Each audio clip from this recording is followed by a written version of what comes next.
ये film science fiction और horror based है। इसका ज्यादा फोकस हॉरर और जंप स्केयर पर है। इस फिल्म में कुछ जगह ऐसे मूवमेंट्स हैं जो पुरानी कहानी की याद दिलाते हैं। एलियन 1979 में रिलीज हुई थी। इस शिप का नाम नोस्ट्रोमा का नोड है। पहले मैं आप लोगों को ये बात याद दिलाना चाहता हूँ कि फेसहगर्स वो क्रिएचर्स होते हैं जो जीनोमॉर्फ के एग से आते हैं। वो दूसरे ऑर्गेनिज्म पर अटैच करते हैं और फिर विक्टिम एक जीनोमॉर्फ यानी एलियन को जन्म देता है। अगर हम बात करें 1979 में आई एलियन की, तो ये एक स्पेसशिप नोस्ट्रोमो की कहानी थी, जिसमें कुछ लोग सुनसान ग्रह पर एक मिस्टीरियस सिग्नल का पीछा करते हुए जाते हैं। वहाँ उन्हें एलियन एग मिलते हैं। जब केन, जो कि एक क्रू मेंबर है, वहाँ पर छानबीन करता है, तभी एक फेसहगर उस पर अटैक करता है। ये किसी तरह फेसहगर को मार तो डालते हैं, पर एक एग केन के चेस्ट में ग्रो होकर जीनोमॉर्फ बन जाता है, जो शिप में क्रू मेंबर को ढूंढ ढूंढ कर मारता है। इसके बाद रिप्ले, जो एक सर्वाइवर बची होती है, उस जीनोमॉर्फ को स्पेस के वैक्यूम में फेंक देती है और वो शटर्स के साथ क्रायो स्लीप में चली जाती है। मूवी में एक स्पेसशिप रोमुलस रीमस दिखाया गया है, जहाँ पर एक्सपेरिमेंट्स किए जा रहे हैं। शिप का डिजाइन एलियन मूवी की याद दिलाता है। कंप्यूटर का नाम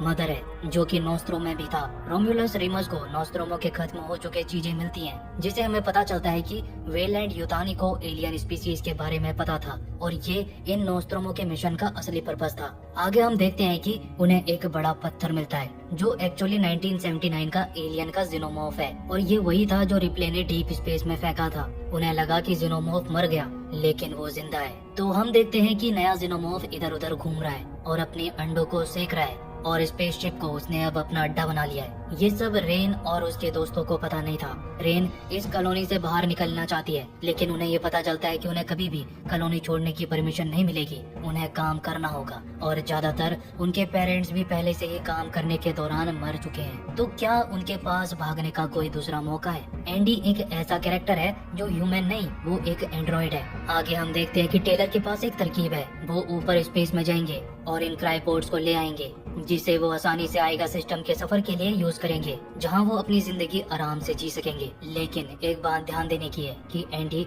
शायद नहीं आ पाए, क्योंकि सिंथेटिक्स को आमतौर पर ऐसी जगह पर एंट्री नहीं मिलती, जिस कारण ट्रेन काफी निराश हो जाती है, पर अंत में मान जाती है। तब वो स्पेस स्टेशन में ऊपर जाने में कामयाब हो जाते हैं। पर एक बार जब वो वहाँ पहुँच जाते हैं, तब उन्हें पता चलता है कि उनके पास सिर्फ 36 घंटे हैं। हालांकि उन्हें ये बात पहले से ही पता थी कि स्पेस स्टेशन एक पास के प्लानिट के रिंग से टकराने वाला है, तो उन्हें ये सब 36 घंटे के अंदर करना होगा, और ये 36 घंटे बहुत मुश्किल होने वाले हैं। ये नहीं जानते कि स्पेसशिप पर फेसहगर और जीनोमॉर्फ्स हैं। तो पहली चीज जिससे इनका सामना होता है वो फेसहगर्स है। हम देखते हैं कि ये फेसहगर्स जॉन और टेलर पर अटैक करते हैं, जिससे ये काफी घबरा जाते हैं, लेकिन वो जल्दी इस चीज से छुटकारा पाने में कामयाब होते हैं। अब वो एंडी के अंदर मॉड्यूल चेंज कर देते हैं, क्योंकि वो एक एंड्रॉइड है और वो स्पेसशिप से कम्युनिकेट कर सकता है, लेकिन उसके पास सभी परमिशन नहीं होती। इसीलिए वो एक डेड एंड्रॉइड ढूंढते हैं और फिर उसका ब्रेन एंडी के ब्रेन में ट्रांसफर कर देते हैं। लेकिन इससे एंडी भी बदल जाता है। अब ऐसा लगता है कि फेसहगर्स में से एक भाग जाने में कामयाब हो गया और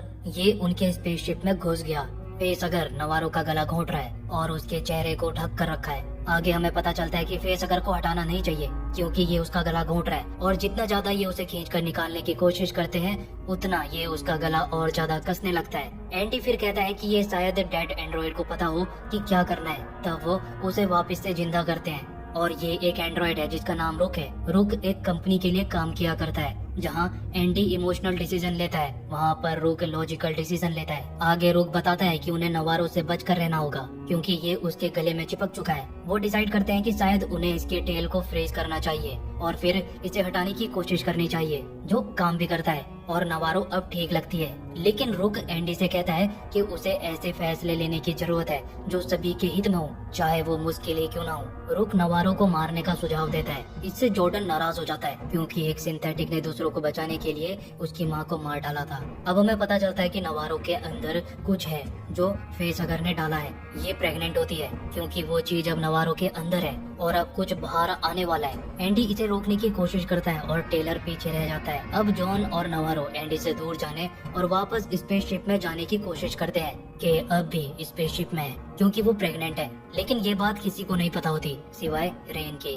हम देखते हैं कि एंडी सब कुछ ठीक करने की कोशिश करता है, लेकिन शायद अब बहुत देर हो गई है। आगे हम देखते हैं कि नवारो के चेस्ट से कुछ फटकर बाहर निकल रहा है और वो बेहोश हो जाती है और फिर स्पेसशिप में तबाही मचनी शुरू हो जाती है। अब क्योंकि स्पेसशिप को कोई कंट्रोल नहीं कर रहा होता तो अब इनके पास 36 घंटे नहीं सिर्फ 40 मिनट है, क्योंकि 40 मिनट में ये स्पेसशिप उन एस्टेरॉइड से टकराने वाला है। हम देखते हैं कि सब अलग हो जाते हैं। अब हमें नवारो को दिखाया जाता है जो कि अब मर चुकी है। आगे हम देखते हैं कि जॉन को एक एडल्ट जीनोमॉर्फ के द्वारा मारा जाता है जब वो इसे एक टेजर से बाहर निकालने की कोशिश कर रहा था। कुछ चीजें जो एंडी को पता है वो ये है कि रोमुलस पर लोग शुरू से ही जीनोमॉर्फ्स के ऊपर एक्सपेरिमेंट कर रहे थे और ये जानने की कोशिश कर रहे थे कि ये कैसे काम करता है। जैसे कि हमने प्रोमीथियस में देखा था, वो इमोर्टल होने का तरीका ढूंढ रहे थे और इसलिए वो जीनोमॉर्फ्स पर एक्सपेरिमेंट कर रहे थे। वो देखना चाहते थे कि जीनोमॉर्फ्स कितना सस्टेन और सरवाइव कर सकते हैं। अब एंडी को एक बार फिर नया मॉड्यूल मिल गया। पहले एंडी को रेन की फिक्र थी और वो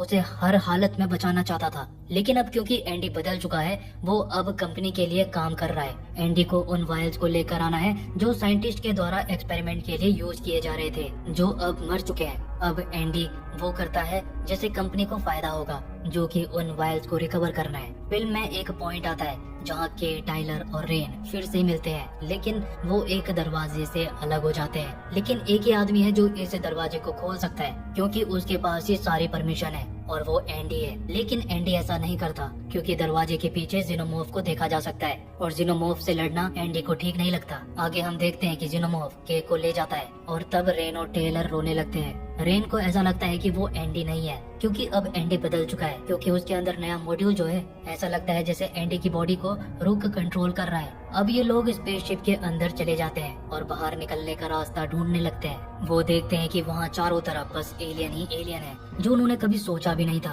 अब ये लोग के को ढूंढते हैं जो अभी भी जिंदा है, लेकिन जीनोमॉर्फ उसके शरीर को हार्वेस्ट करने के लिए इस्तेमाल कर रहा है। वो के को किसी तरह नीचे लेकर आते हैं और वहाँ से जाने लगते हैं, लेकिन तभी एक जीनोमॉर्फ बाहर आता है और रेन पर हमला करने की कोशिश करता है, लेकिन टेलर रेन के सामने आ जाता है और खुद को सैक्रिफाइस कर देता है ताकि रेन बच सके। रेन और के लिफ्ट में चले जाते हैं। एंडी पर भी एक जीनोमॉर्फ ने हमला किया है। रेन अब के साथ स्पेसशिप पर वापस जा रही है, लेकिन फिर वो एंडी के लिए वापस जाने का फैसला करती है। रेन के को ब्लैक गो के वायल्स देती है। मैं आप लोगों को ये याद दिलाना चाहता हूँ, ये ब्लैक गो किसी भी इंजरीज को ठीक कर सकता है और इसमें बहुत ताकत है जो एंडी ने कंपनी के लिए लिए थे। रेन के से कहती है कि वो इनका इस्तेमाल ना करे क्योंकि उसे इसकी जरूरत नहीं है और वो नहीं जानती कि इनसे क्या हो सकता है। लेकिन जैसे ही रेन वहाँ से चली जाती है, के डिसाइड करती है कि वो इसका इस्तेमाल करेगी क्योंकि वो सोच रही है कि वो घायल है और अगर फेस अगर ने उन पर हमला कर दिया तो वो खुद को बचा नहीं पाएगी। रेन एंडी के लिए वापस आती है और उसकी मदद करती है। तब रेन एंडी के ब्रेन को बदलती है, लेकिन फिर वो जीनोमॉर्फ्स के बीच फंस जाते हैं जो उनके ऊपर आ रहे हैं। और अब हम रोक को सुनते हैं जो कह रहा होता है कि अब उसे उनकी जरूरत नहीं है और वो के को वहाँ से निकाल कर वायल्स को कंपनी के पास ले जाएगा। आगे हम देखते हैं कि रुक के को कन्विंस करने की कोशिश कर रहा है, लेकिन के नहीं मानती। वो रेन का इंतजार कर रही है।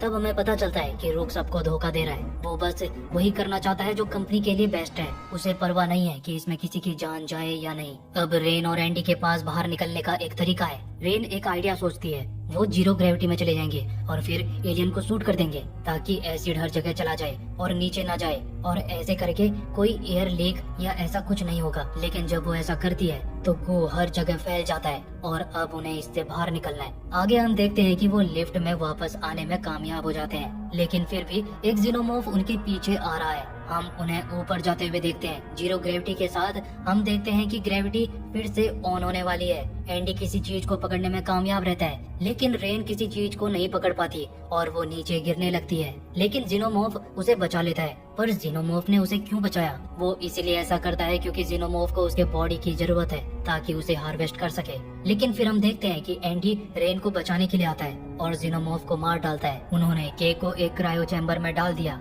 और एंडी को अब उसे अपने साथ लेकर जाना है। और जब रेन क्रायो चैम्बर में जाने लगती है तभी उसे के चैम्बर में से एक चेतावनी आती है और जब वो इसे खोलती है तो वो देखती है कि के एक बच्चे को जन्म दे रही है और ये एक ह्यूमन और एलियन का मिक्सर लग रहा है। इस जीनोमॉर्फ के पास इंसान जैसा सर था जो कि दिखने में काफी डरावना लग रहा था। रेन इसे फ्रीज करने के लिए किसी चीज को ढूंढने के लिए चली जाती है ताकि इसे मार सके, लेकिन जब तक वो वापस आती है वो एग नीचे गिर जाता है और उसे भी नीचे जाना पड़ता है ताकि समझ सके कि ये क्या चीज है और उसे खत्म कर सके। लेकिन जब तक वो नीचे पहुंचती है वो चीज वहाँ से गायब हो चुकी थी। ये एक इंसान जैसा जेनोमॉर्फ लगता है। तब ये के पास वापस जाता है और लगता है कि ये उसे खाने की कोशिश कर रहा है। एंडी के को बचाने की कोशिश करता है, लेकिन इस हाइब्रिड एलियन द्वारा एंडी को बाहर निकाल दिया जाता है। रेन इस चीज को फ्रीज करने की कोशिश करती है, लेकिन जो टैंक वो यूज कर रही थी वो गिर जाता है और फट जाता है, जिससे ठंडी गैस शिप में फैलने लगती है और वहाँ का तापमान कम होने लगता है। इस हाइब्रिड से बचने के लिए रेन को अब स्पेस में जाने की जरूरत है ताकि वो बच सके, और वो डिसाइड करती है कि वो ऐसा ही करेगी। फाइनली वो उसे और एंडी को बचाने में कामयाब होती है और अब क्रेचर को एक इंटेंस फाइट के दौरान स्पेस में फेंक दिया जाता है और हम देखते हैं कि वो और एंडी एक आ जा रहे हैं। अब रेन एंडी से वादा करती है कि वो उसे वापस आने के बाद ठीक कर देगी और उसे कभी नहीं जाने देगी, और हम देखते हैं कि वो अब ईगा जा रहे हैं। साथ ही वो एक मैसेज छोड़ती है। फिल्म के फाइनल एक्ट में शिप का क्रैश और जेनोमॉर्फ के साथ बैटल दिखाया गया है। के का लेबर और फाइनल बैटल का सीक्वेंस, फेस हगर के अटैक से लेकर हाइब्रिड क्रिएचर तक सब कुछ इंटेंस है। फिल्म की एंडिंग काफी इंटेंस और ड्रामेटिक है। के का लेबर और हाइब्रिड क्रिएचर के फाइनल पार्ट, जहां पर रेन को क्रिएचर को स्पेस में इजेक्ट करना पड़ता है, ये सब कुछ सस्पेंस और एक्साइटमेंट से भरपूर था। के की डेथ और रेन के भविष्य के बारे में ज्यादा कुछ नहीं बताया गया। इसका CGI काफी जगह पर इम्प्रेसिव है, लेकिन कुछ मोमेंट्स पे थोड़ा एवरेज लगता है। फिर भी फिल्म का ओवरऑल एक्सपीरियंस और प्लॉट ट्विस्ट इन छोटी मोटी कमी को कवर कर देते हैं। अगर आपको प्रोमेथस जैसे या एलियन कोवेनेंट का कुछ पार्ट्स पसंद आए तो शायद ये फिल्म आपको डिसअपॉइंट करे, लेकिन अगर आपको जेनोमॉर्फ के साथ जबरदस्त सेट पीस और स्केयर्स चाहिए तो ये फिल्म आपको जरूर देखनी चाहिए। और अगर आपको एक्सप्लेनेशन अच्छी लगी हो तो लाइक करो, शेयर करो और हाँ, चैनल को सब्सक्राइब करो।